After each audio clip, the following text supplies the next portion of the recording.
Folk, once again, welcome to another edition of Thursday Coast. God bless you and good morning.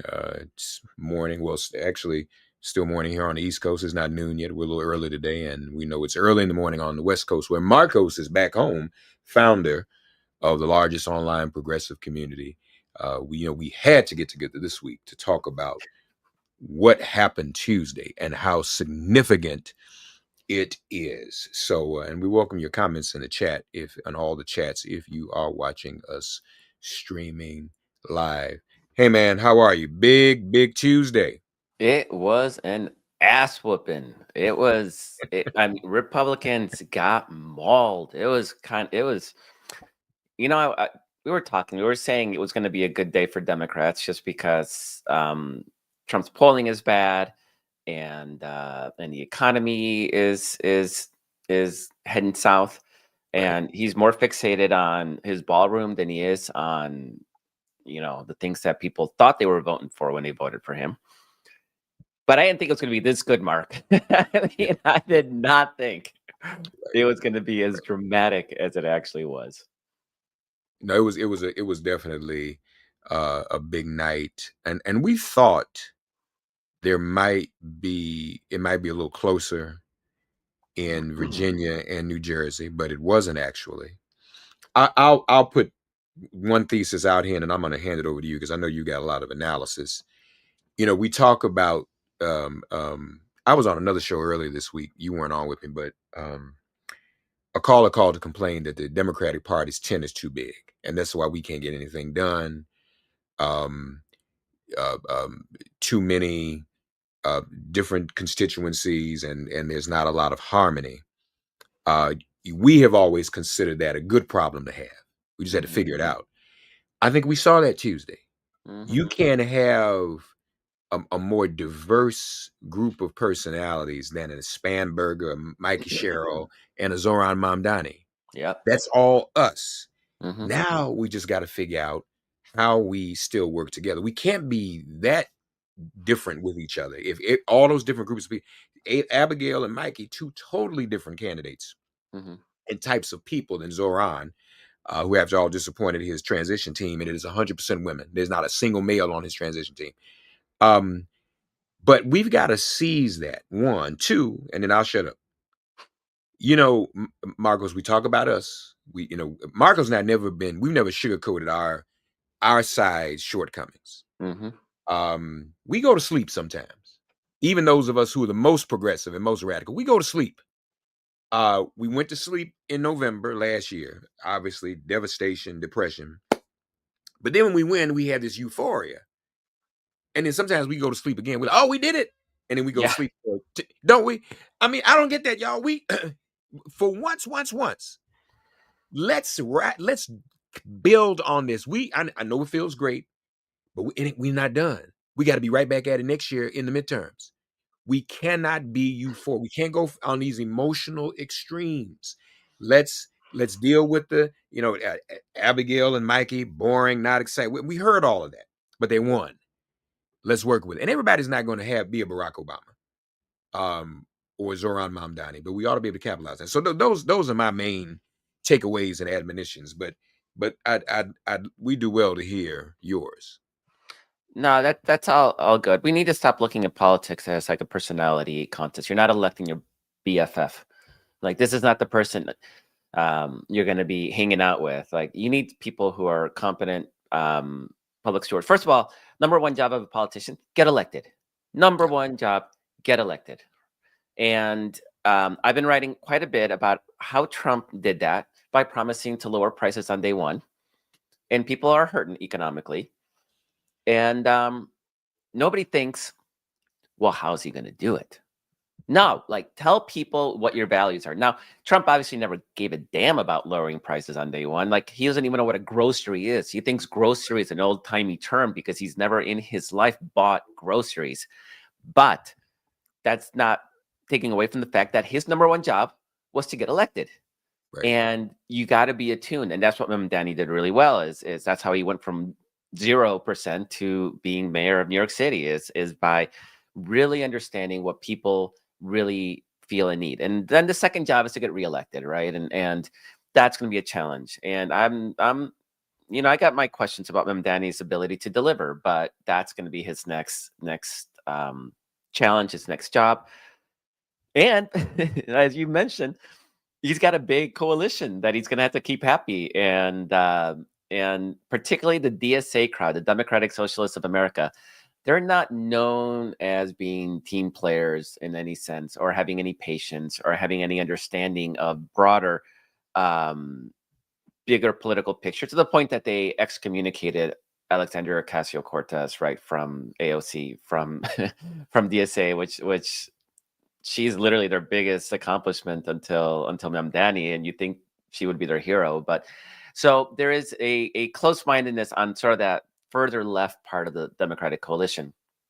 But that doesn't speak to the fact that there was a broad-based, um, from the ideological perspective, and I don't get the sense. I know the media tries to harp on Mamdani's a socialist, and Spanberger and Cheryl, and I don't really get a sense from rank and file Democrats that they are even tuned into that, or they care about that. And people who are, the media's obsessed with it. Trump obviously is going to be obsessed with it. Republicans think they're going to turn Mamdani into a boogeyman. They're not. Nobody cares about the New York City mayor outside of New York City. I don't think they're going to get any traction on the midterms about that. But what it shows is that what we saw, not yesterday, Tuesday, what we saw Tuesday is that the economic message is what people are looking for. It's what got Donald Trump elected. It's what got Mamdani elected. It's what got Cheryl and Spanberger elected. Is to really zero in on the cost of living, because Mark, the rent is too damn high, cost of groceries is too high, and it's too expensive to live. And if politics can't deliver on that, then people really have no point. There's no reason for them to vote, to participate, to be part of it. And that's what they're looking for. They're looking for politicians that are responsive to how they're feeling. And what that means for Democrats in that big tent, and this is a challenge, is that no, Democrats aren't going to be talking about trans rights. No, they're not going to be talking about more parochial or more narrow interests that we all care about. Climate change, another one, right? No, they're not going to be talking about climate change, because nobody that is suffering economic hardship cares about what's going to happen in 50 years or 25 years if they can't buy groceries for their family today.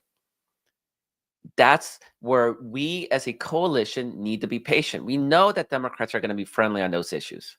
We know they are. They don't need to be talking about it when the vast majority of voters are concerned about buying groceries, being Yeah. able to Yeah. afford to take care of their families. And that's got to be our singular, laser focus message moving into 2024 or 2026. And I think it's going to be, because it's such an obvious winner. And Mark, I can't overstate just how dramatic the Democratic victories were yesterday. Polling had the New Jersey governor's race, between 1 and 5 points. Quinnipiac was the outlier, saying that Mikey Sherrill was going to win by 10 points. She won by 13. Wasn't even close. Right. She gained in every single county in the state, including red counties. She reversed what all of Donald Trump's gains in New Jersey. Latino districts that had swung heavily towards Trump last year swung just as heavily back, and we're back to square one. And that has consequences that we can talk about later, what that shift in the Latino vote means. But we saw the House of Virginia, the House of Delegates in Virginia, that had a 3-vote Democratic majority. We had 13 votes swing. Now we have a supermajority in that chamber. Republicans held that chamber in 2023. So in the Yep. span of 2 years, Democrats have reversed a Republican majority into a Democratic supermajority. 13 of those seats flipped on Tuesday. We saw Democrats easily win 2 statewide elections in Georgia That's right. by over 60%.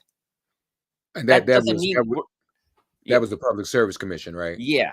And And those were all about lowering prices, energy prices. That's what that was all about. but here's a lesson, y'all. We don't think about Public Service Commission stuff. These little things matter. Go ahead. That's all I want people to understand. I mean, that's people are celebrating. I don't know when people have. I've heard national celebrations over public service commission seats. That's a Yeah, good thing. All right. yeah, All y'all absolutely. you call me every day. I'm sure you get a call every day from somebody saying, "Hey, I want to run for Senate." No, you can't. Don't nobody know you. Run for public service commission. Okay, go ahead. I'm sorry.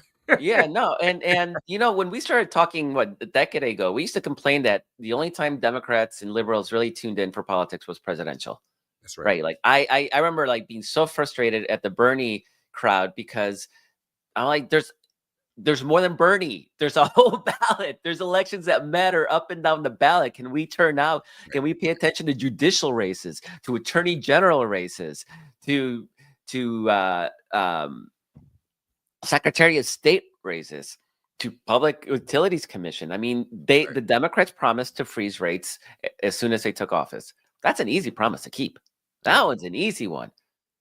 So in Pennsylvania, we had 3 Supreme Court justice races statewide. Republicans targeted them heavily because right now Democrats have a majority on that court. We won all 3 Yep. fairly easily. Down the line, I mean, the California redistricting ballot initiative, one with over 2/3 majority. I mean, down the line, it was a clear repudiation. And what's really amazing, Mark, is that Trump did not he did not claim there was fraud. He did not claim. He blamed the loss. You want to hear what he blamed the loss on? What? He wasn't on the ballot, number one. And number two, the shutdown. So, Mark, he's not on the ballot next year. Right. He just told his party that he cannot protect them. Right. Right. So Right. why are they going to stick with him? He cannot protect them. Number one. Number two, the shutdown, yeah, it's killing Republicans. It's showing voters that Republicans cannot govern, that they Yep. cannot be trusted Right. with the reins of power. So this is only gonna get worse. I mean, inflation's rising. Right now, there is a Washington Post story this morning saying that that layoffs are now at recession level. Over 1 million people have lost their jobs this year. None of that is changing. Nothing that Trump is doing is changing that. In fact, everything he's doing, this is the crazy part about it all. Everything he's doing is making that worse because by mass deportations, he's making the cost of groceries more expensive. Right. And by tariffs, he's making literally everything more expensive. Yep. Everything he's doing, he's making the situation worse. You know who is actually benefiting? The stock market. And you know what the irony is, Mark? This we've been talking about it, right? Trump won those making under 50,000. Democrats won those making over 50,000. And when you look at 100,000 as a cutoff, it's even more dramatic. The people are most benefiting from Trump's policies right now are actually wealthier liberals. Right. And his voters. So, and I'm going to write about this today. In New Jersey and in Virginia, those income statistics, they flipped again. So Democrats overwhelmingly won those making under 50,000. Mm. They had lost those. Got him back. Got him back. Got them back. I think people are realizing, oh yeah, no, Republicans, they're not good for us. But that's just step one. Step two is Democrats have to message very clearly, because you know what? Economics matters to everybody. Mm-hmm. Climate change might be your big issue. Trans rights might be somebody else's big issue. For me, immigration's the big issue. In the end, everybody's affected by economics, and that's what the vast majority of people are gonna vote for. And we saw that with Mamdani. We saw that with Donald Trump until he lost focus. And I think we saw it with every Democratic victory up and down the ballot this year was really, really focused on economics and cost of living. And we got to be better about both running on that and then delivering on that. You mentioned the shift in the Latino electorate. That was real, right? It was ginormous, Mark. Yeah. There was a precinct in hold on, I'm gonna look this up because it's too good. There was a precinct in Paterson, New Jersey. Paterson, New Jersey is heavily Latino, and this precinct is particularly Latino. It's a Latino, I think it's almost entirely Latino, this precinct. It swung 78 points in 2024. So get this. In Mm, 2020, Biden won 89% to 11% Trump.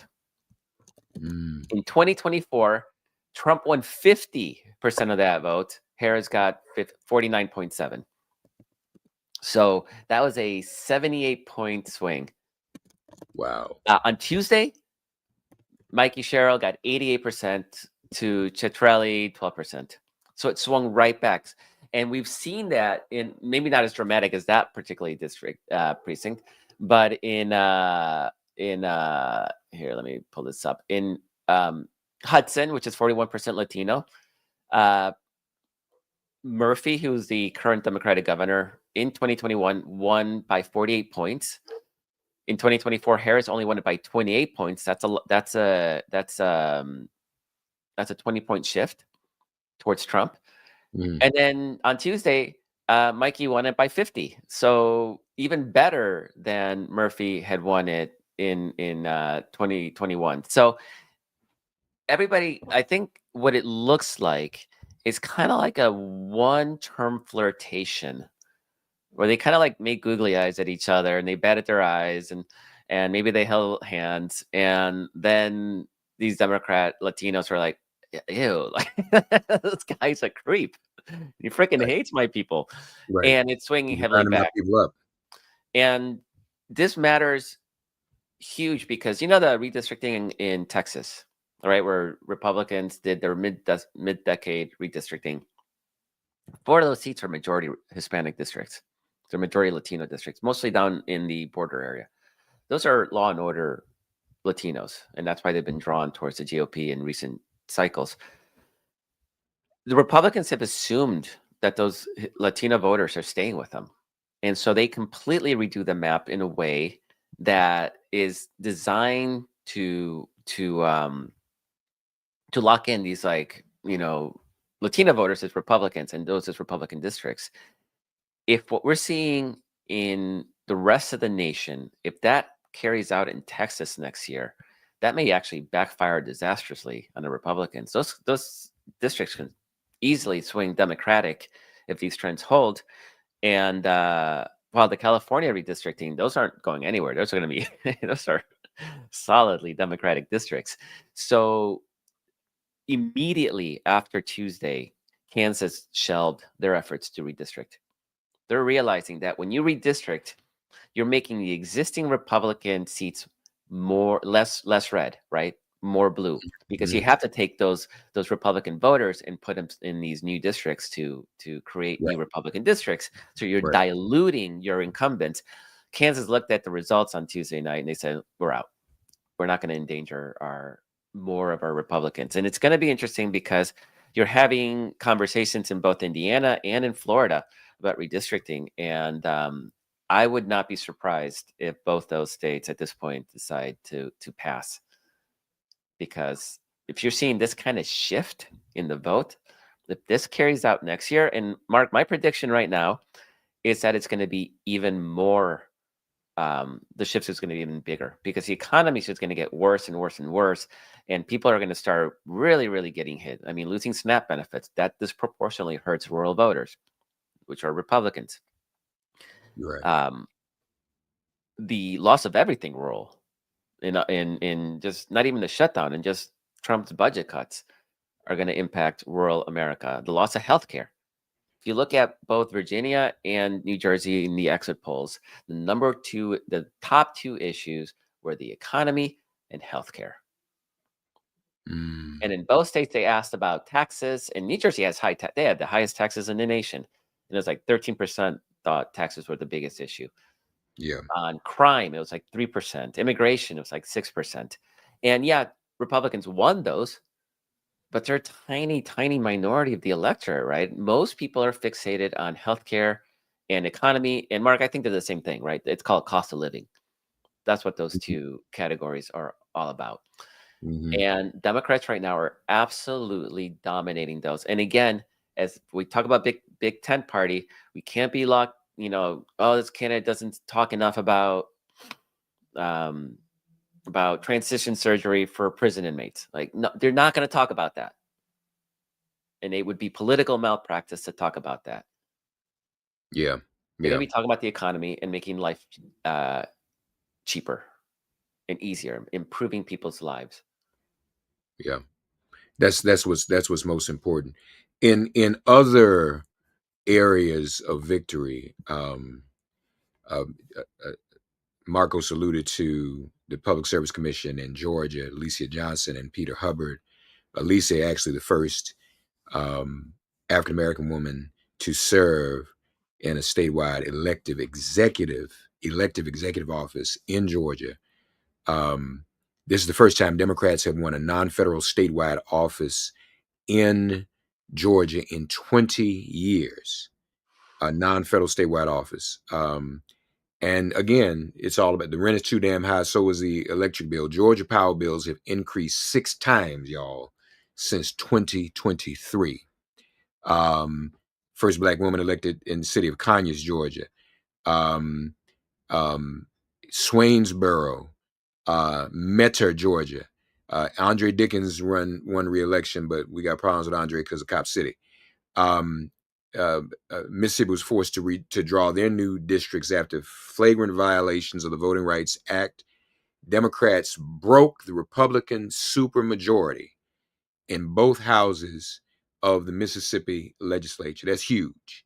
That There you go. wasn't in the plan. That wasn't on the bingo card. And we thought that was just going to be built in. So again, we got to go back to 50 states, y'all. Yeah. Mississippi can be in play. Marcos and I have been talking about that. We first talked about Georgia being in play, and we were right. It came in play.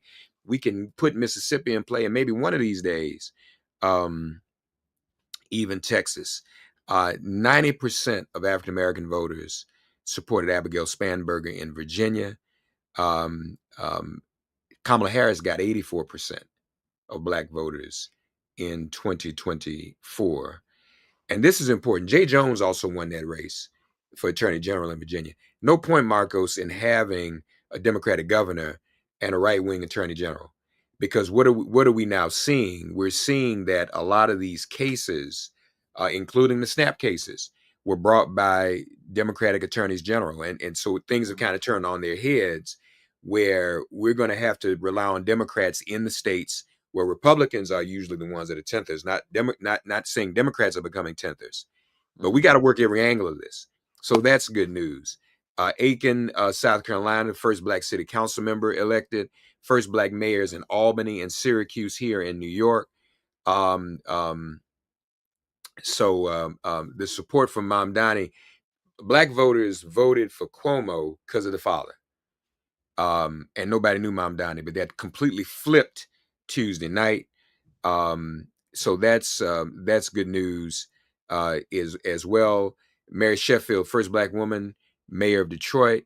91% of black voters voted in New Jersey for Mikey Sherrill. All right, and that says a lot because there was a black candidate, the venerable Raz Baraka, in the primary against Mikey Sherrill, and Mikey probably got more votes. Raz lost that primary, the mayor of Newark, and still 91% of black voters turned out for Mikey Sherrill. So people are getting it and Yeah. cutting through the foolishness. And then, of course, in your state, Prop 50 won resoundingly, and that's meaningful as well. Yep. I mean, there was literally not a single shred of bad news for Democrats. Right, Not right, one. Nothing that was contested, we lost. And like you said, like those Mississippi races, we won stuff that weren't even on the map. We didn't even think they were like a thing that was possible, right. and it got swept up. That's what a wave looks like. And the only downside to Tuesday was that it wasn't next year Tuesday because we'd have control of the House and the Senate right now. And at this point, again, I think it's going to be maybe it's for the best because next year I think it's going to be even better. The climate, Trump is incapable. You know, it's really crazy, Mark. Trump was reported. He didn't tweet this, but apparently behind closed doors, it was reported that he said that the problem Republicans had is that they weren't messaging their economic victories well enough. So just very much remember, you know, with Biden, we talked about that, right? There were economic victories. Trump doesn't have any economic victories. I mean, the It was stock Trump. market's doing great. Okay, but great, like those. But the problem he's having, And the problem that Joe Biden had, it's the exact same problem, is that there's no way to message people to tell them that the economy is well when they're suffering. Because they're going to the grocery store and they have to take stuff out of their baskets because they can't afford it, because something went up in price and now they can't afford to buy orange juice or whatever. Trump can be like, prices are down. They don't. You cannot propagandize the state of the economy. Right. And this is the challenge that they had. It was a challenge that Biden had because the economy was better than in the rest of the world. But what do people care that inflation's lower here than it is in Germany? Like nobody who's actually suffering from inflation is going to be like, well, thank God we're not Germany. No, they're going to be like, I can't afford stuff. And so now you have Trump really trying to rewrite his, he'll, and I've written about this, right? He'll tweet things like, good news, everybody, prices are down, inflation's down. And all the comments to him are universally like, sir, you need to come to Indiana because prices here are actually higher, sir. And they all like Right. treat like he's like the God King, right? Like, Right. sir, but all of it universally, not a single person says like, good job, Mr. President, for taming inflation. No, they're all kind of like, they all think that he's getting bad information. Like, it's not that Trump is lying, is that his advisors are giving him bad information. But that just sort of points to the fact that even his strongest, most rabid supporters can't sit there and go and play along with the fiction that the economy is better for them. So And this is why I think it's important. I mean, Democrats should literally promise to send people checks, like literally promise to send people checks, and you pay like Elon Musk. He's asking for $1 trillion compensation package from Tesla. $1 trillion. You know what? He can afford to pay to send a check to people, and then when that check happens, it ain't going to happen obviously with Trump as president, but run on that, and whoever the next president is, have that Democratic president sign those checks, and they can be monthly checks, help to offset the cost of living. Promise yeah, that, and then tax the freaking billionaires to do a wealth tax. You don't think that shit's gonna be popular? It's gonna be popular.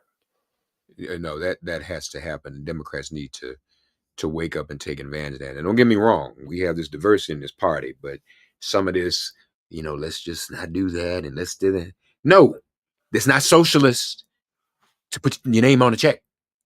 No, it's not socialist. I mean, everybody's scared of And if it is, socialism, and let people go, okay, yeah, socialism is you get a government check.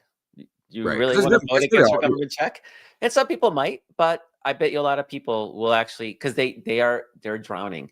And if you say, yeah, inflation's up, but we're going to actually help you pay for your groceries, that's a winner. And that's what we need to run on. And you know what? That's what government exists to do. It exists to make people's lives better. And the amount of wealth concentrated in the top echelon of people, that 1% of the 1%. I mean, we're beyond Gilded Age levels at this point. That wealth concentration at the top, redistribute that stuff down. And if that's what You're socialism is, let people know that's exactly what socialism is. Elon Musk can help pay for your groceries. right. You're right. So this is, and again, folks, we've got talk it up. I mean, we celebrate, but this, how we are, y'all. Oh, look what we did last year. No, we got to do it. we Mhm. we got to. This has got to be 365. This is what we can do when we understand politics. I hate to say it, paying bills and politics are 365 days a year. Yep. And not enough has been done to link the two. We keep talking about kitchen table. I mean, most folks don't even have time to sit down at no kitchen table no more. Most households um have family members who are like ships in the night. Gone. See, gone is when you say kitchen table, you're still in that Republican ideal, leave it to Beaver kind of atmosphere where folks sit down at the same time every night at the dinner table and wake up every morning and sit down at the same time at the breakfast table. Have you seen those Nazi propaganda posters that the Department of Labor has put out? Yes, they're literally Nazi poster. It's did Yeah. they? Yeah, literally. Yes. So that's the example. But that's not real. That's not how people are living. So we've got to, when we're struggling to pay these bills, and folks, we gotta we have to get control of that because bills keep going up. All these streaming services, I get a notice today, your bill's going up. Why? Who told you could raise my bill? And that happens every day in all these situations. We've got Mhm. to stand up against it. And the only way we do that is by remaining involved and voting, even in those down that public service commission piece in Georgia is a big deal. Before we go, there are rumors. My phone is blowing up No. that the Democrats are getting ready to cave on the shutdown. Mm. Um, and that's just a rumor now, but I'm getting it from some pretty credible sources. Because that's the other thing about some of those people on Capitol Hill. They like bad refrigerators. They can't hold nothing. So folks are running their mouths. We need to cut a deal. We need to um, the healthcare subsidies go. Before I say that, Chuck Schumer ought to be ashamed. See, that's an example. When he's the tent, we don't need that in the tent no more. If we're going to talk about kicking people off the island out the tent, Chuck Schumer would not acknowledge Zoran Mamdani. Chuck, the tide is turned. All right, And you got to let that crap I don't go. even know why. Like, he's Democratic nominee. That's it. That's what the Democratic voters chose for. Like, Israel. That's all it is. It's Israel, completely, completely. And as if Chuck's constituency ain't going to vote him out for that. So I don't know what he's scared of. no, yeah, And exactly. and the tide has turned. This is the first time in history. This is most probably well, I guess it is the most Jewish state in the union. Jews in America have shifted. Netanyahu is poison to the state of Israel, and he has caused many Jews, including many Jews in Israel, amen, to shift away from unconditional support for Zionism or Zionism like whatever degree of Zionism you're into. Folk are Yeah. moving away from that, right? I mean, they see this for what it is. There's some humanity that has come about here. Just Mhm. bombing and killing folk, citizens, civilians and children, not negotiating hostages in early on. So Chuck, get it together. But anyway, what do you think? Should Democrats continue to hold this line? Affordable Care Act subsidies. It's interesting. John Thune, the Republican Majority Leader, said he don't want to blow up. He don't want to nuke the filibuster either. That's the thing about the Senate. Senators know they know what it. Every senator knows what it feels like to be in a minority, and nobody wants to go back to that. Now we had a chance to do it. We didn't do it. We should. Somebody should, but he's not going to do it. What do you think about Democrats caving? I Uh, mean, one, I'm literally rooting for Donald Trump's effort to nuke the filibuster because we've talked filibuster. The Senate is already wholly unrepresentative of our nation, right? It benefits states like Wyoming and the Dakotas at the expense of states like California and New York. And so it is incredibly difficult for us to get even a majority of there. Now you had the supermajority and nothing happens. Like, That's it right. actually hurts us more than it hurts them. And for whatever reason, they're afraid to nuke the filibuster. That's what's going to make it impossible for us to do DC statehood and Puerto Rico statehood and voting rights reform and all those things. We need to get rid of the filibuster. So I'm rooting for Trump to get that to happen. And Trump is right. I mean, right now, Republicans are being blamed for the shutdown. They can open up government today. They just need to nuke the filibuster. They got the votes. They Yeah. literally have the votes. So, um, that said, I mean, um, well, the other piece that is kind of an interesting dynamic. Say the Democrats win, right, and they keep the subsidies, and the government reopens. Are they going to get credit for defending people's ACA subsidies? No, Hmm. they're not going to get credit for it, right? I mean, I would say there's an 80% chance that Donald Trump writes a tweet saying that he protected the ACA subsidies, and his people believe it. Uh, so I don't. So there's not a lot of upside to winning the battle, but it does mean that they're standing for something, right? It does mean that they get the message that they're for healthcare, and the votes on Tuesday really showed that anybody who's concerned about healthcare costs overwhelmingly voted for the Democrats, and they should hold the ground because they don't have the power right now. Yeah. Republicans have the power to do everything. They either cave on the ACA subsidies or they get rid of the filibuster. They can open up the government today. And as long as Democrats have that vote, that power, yeah, they should wield it. And no, you can't trust Trump. I mean, he's been gutting agencies that were authorized by Congress. Like, how do you trust him to keep any deal? He Right. does whatever he wants. He doesn't even listen to the courts. Right. So there is really zero upside right now. Now, I will say that the public sector unions, the government worker unions, they're putting a lot of pressure on Democrats right now to reopen because their Yeah. members are getting, and Well, so not it's actually not plural. One of them. one of so Like a that. so some of that pressure is And some of the coming. unions are mad at that one union, by the way. Are they? Okay. Yeah, Yeah, I don't yeah. know the internal politics, but any pressure right now is maybe coming from the inside because externally, Democrats just won the election big time. Trump blamed the shutdown as a reason Republicans lost. So why would you give him a lifeline now? So I hope those Trump rumors aren't true, or it's just one person being an a-hole. I mean, we know Yeah, Fetterman's going to vote for opening the government, but they're winning the battle. And we just saw on Tuesday, they won ginormous because Democrats are finally seen as somebody who's fighting against, pushing back against Trump. Of course, after you don't cave. after a victory like Tuesday, why would you cave? Yeah. But we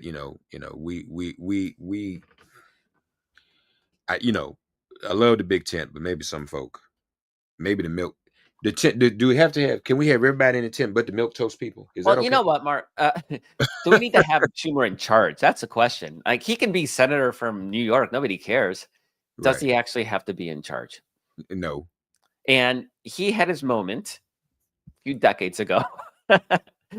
It's time for He new did. I don't leadership. know what that was. What was that moment? I missed that moment. No, I'm being generous. When we won the Senate in 2018 during no, it was 2008 during Bush's first term. That was a big victory. And we won states like Montana and we won Virginia when Virginia was still a red to purple state. Right. He helped guide us to a Senate majority in 2008. I think it was 8. But you know what? It's time. And I'd say this: I'm glad Nancy Pelosi is retiring. Like, we need to. There needs to be a generational shift in our party, and we have so many geriatric Democrats who had their moments decades ago. It's time to move on. Why would you create a bottleneck, a leadership bottleneck in the party? Move on. Yeah. Yeah. So I'm glad Pelosi, and I have all the respect for her and what she accomplished and how historic of a figure she is. There comes a point where it's time to move on. Yeah. Yeah. Nancy, that is the news of the hour. Nancy And Pelosi I'm stepping seeing down. that, with rumors of Ayanna Pressley running for Senate against Ed Markey. I hope she does. Yeah. Time to move on. Time to move on. Time to move on. Nancy And Pelosi stepping down, folks. That is the news. The headline in the New York Times 2 hours ago. New York Times, as Mamdani surges ahead, Schumer risks finding himself left behind. It's poignant that headline is running the same day Nancy Pelosi she's not running for election. Maybe Chuck Schumer needs to take and, and, heed. and Mark, just I got to run here in a sec, but Yeah, just imagine somebody like Mamdani who has driven youth vote to record levels. People are excited. They're dancing about it. He brings all this energy. Even if you disagree policy-wise on certain things, why not use that as a tool to learn from, embrace it, like bring some of that energy in a party. You can even say we may disagree on this issue, but we're at a 10. It's not hard, Mark. It's not hard. yeah, yeah, And I'm excited about that. Like, I'm excited about that energy that he's bringing to the party. And we saw that energy. And, Republicans are going to try to turn him into a boogeyman. They ain't going to succeed. yeah, yeah. Markos and Blitzes, dailycoast.com. Folks, follow all the news coverage there. Thank you for joining us on this election recap Thursday Coast edition. Markos, is Nancy? She's not your congressperson? No. No, she's not. Yeah. Yes, Nancy Pelosi is stepping down. Chuck Schumer, you got to do something, man. Big wins. Let's stay focused. Let's keep working. Let's not pull up off the. Don't go into cruise control. We do that. No. Thanks, Marcos. I think we're good next year. I think we're good the next 2 years. People know what's at stake, and it's stopping I Trump. gotta hope so. Gotta Yeah, hope so. yeah. Thanks, Uh, Marcos. Thanks. Have a great one. See you next week. See you next week.